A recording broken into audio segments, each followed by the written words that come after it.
গোটা দেশ আজ মৃত্যুপুরী।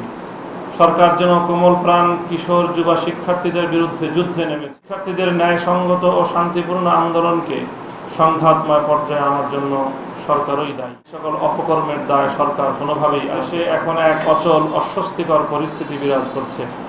এ সকল অপকর্মের দায় সরকার কোনোভাবেই এড়াতে পারে না। সরকারের পদত্যাগই হচ্ছে একমাত্র সমাধান। এ বিষয়টি সরকার যত তাড়াতাড়ি বুঝবে, ততই তাদের জন্য, দেশের জন্য কল্যাণ হবে। এভাবে মানুষকে হত্যা ও নির্যাতন করে ক্ষমতায় থাকা যায় না। তাদের দাবিতে কর্ণপাত না করে উল্টো সরকারের সর্বোচ্চ পর্যায় থেকে উস্কানি ও কটাক্ষমূলক বক্তব্য দেওয়া হয়।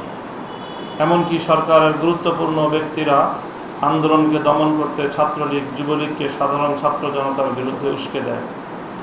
ছাত্রলীগ ও পুলিশ বাহিনী শিক্ষার্থীদের শান্তিপূর্ণ আন্দোলনকে অশান্ত করায় রাজপথ আজ উত্তাল হয়ে উঠেছে। ইতিমধ্যে ছাত্রলীগ ও পুলিশের গুলিতে শত শত শিক্ষার্থী ও সাধারণ জনতা নিহত হয়েছে। তাদের এই নির্বিচার গুলিবর্ষণ ও নারকীয় তাণ্ডবে বহু শিশু প্রাণ হারিয়েছে। হাজার হাজার ছাত্র জনতা আহত হয়েছে। অনেকে চিরদিনের জন্য চোখ হারিয়েছে। কেউ হারিয়েছে পা, কেউ হারিয়েছে হাত। আহতদের যথাযথ চিকিৎসার ক্ষেত্রে নানাবিধ প্রতিবন্ধকতা সৃষ্টি করা হচ্ছে। গোটা দেশ আজ মৃত্যুপুরী। সরকার যেন কোমল প্রাণ কিশোর যুবা শিক্ষার্থীদের বিরুদ্ধে যুদ্ধে নেমেছে। ফলে দেশ এখন এক মহা সংকটে আবর্তিত। প্রিয় সাংবাদিক ভাইয়েরা, একটি স্বাধীন দেশের নাগরিক হিসেবে যে কেউ তাদের যৌক্তিক দাবি জানাতে পারে, কিন্তু একটি বিনা ভোট, রাতের ভোট আর ছলচাতুরির ভোটে ক্ষমতা দখলকারী সরকার ও তার প্রধান এতটাই দাম্ভিক এবং উদ্ধত যে তারা তাদের মতের বিপরীত কোনো কথাই সহ্য করতে পারে না। জনগণের প্রশ্ন, শিক্ষার্থীরা তো এমন কোনো অযৌক্তিক আহামরি দাবি দেওয়া নিয়ে রাজপথে নামেনি যা পূরণ করতে এতগুলো তাজা প্রাণ কেড়ে নিতে হবে। অসংখ্য মানুষকে সারা জীবনের জন্য পঙ্গুত্বের দিকে ঠেলে দিতে হবে।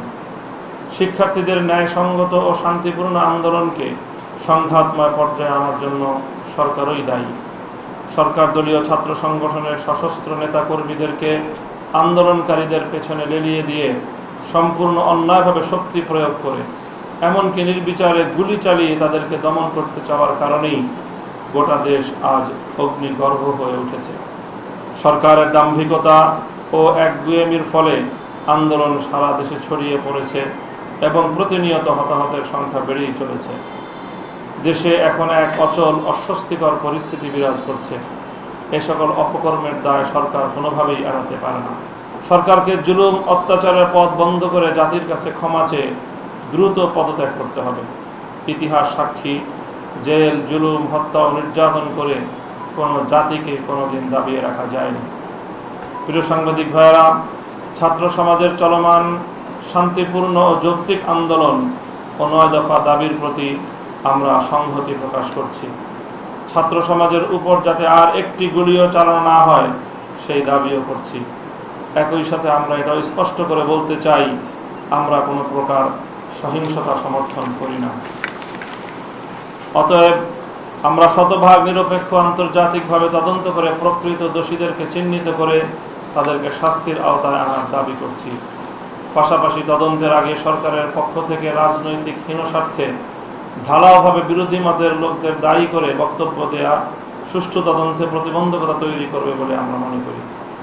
প্রিয় সাংবাদিক ভাইয়েরা, ছাত্র সমাজের এই যৌক্তিক আন্দোলনকে কেন্দ্র করে বিরোধী রাজনৈতিক নেতাকর্মী ও সাধারণ মানুষদের গ্রেফতার করা হচ্ছে, রিমান্ডে নিয়ে করা হচ্ছে লোমহর্ষক নির্যাতন, বিভিন্ন জনকে নানাভাবে হয়রানি করা হচ্ছে।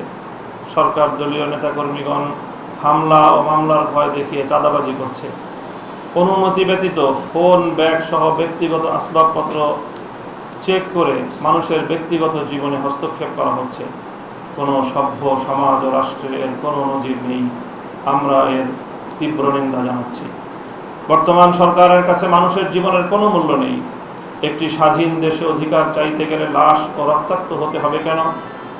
গুলি, টিয়ারশেল নিক্ষেপ করার জন্য হেলিকপ্টার ব্যবহার করে মানুষকে রক্তাক্ত করার মতো পরিবেশ সৃষ্টি করা হলো কেন? এভাবে মানুষকে হত্যা ও নির্যাতন করে ক্ষমতায় থাকা যায় না। সুতরাং সরকারের পদত্যাগই হচ্ছে একমাত্র সমাধান। এ বিষয়টি সরকার যত তাড়াতাড়ি বুঝবে, ততই তাদের জন্য, দেশের জন্য কল্যাণ হবে। অন্যথায় সরকারের জন্য ভয়াবহ পরিণতি অপেক্ষা করছে। যাদের হাত ছাত্র সমাজ, সাধারণ মানুষ এবং আলেম ওলামাদের রক্তে রঞ্জিত, তাদেরকে এক মুহূর্তের জন্য দেশের মানুষ ক্ষমতায় দেখতে চায় না। প্রিয় সাংবাদিক ভাইয়েরা, এই সরকার দেশের সকল প্রশাসনিক ব্যবস্থা ধ্বংস করে দিয়েছে। পুলিশ, বিজিবি, র্যাব, এমনকি সেনাবাহিনীর গৌরব, ঐতিহ্য ও মান সম্মান ধুলোয় মিশিয়ে দিয়েছে। তাদেরকে দলীয় কর্মী ও ক্যাডার বাহিনীর মতো ব্যবহার করা হচ্ছে। এভাবে একটি দেশ চলতে পারে না। সুতরাং আমরা আহ্বান করছি, সেনাবাহিনীকে দ্রুতই ব্যারাকে ফিরিয়ে নিন, কারফিউ উঠিয়ে নিন এবং পদত্যাগ করে দেশকে শান্তির পথে ফিরিয়ে আনুন।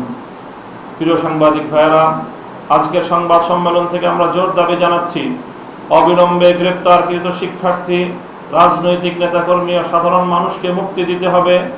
দায়েরকৃত সকল মিথ্যা মামলা প্রত্যাহার করতে হবে। নির্বিচারে গ্রেপ্তার, রাজনৈতিক নেতাদের আটক করা ও রিমান্ডে নেওয়া বন্ধ করতে হবে। নিহতদের পরিবারকে যথাযথ রাষ্ট্রীয় মর্যাদা ও ক্ষতিপূরণ দিতে হবে। আহতদের চিকিৎসা এবং পঙ্গুদের পুনর্বাসনের ব্যবস্থা করতে হবে। শিক্ষা প্রতিষ্ঠান খুলে দিন। ক্যাম্পাসে অস্থিতিশীল পরিবেশ সৃষ্টিকারী ছাত্রলীগের সন্ত্রাসীদের বিচারের আওতায় আনতে হবে।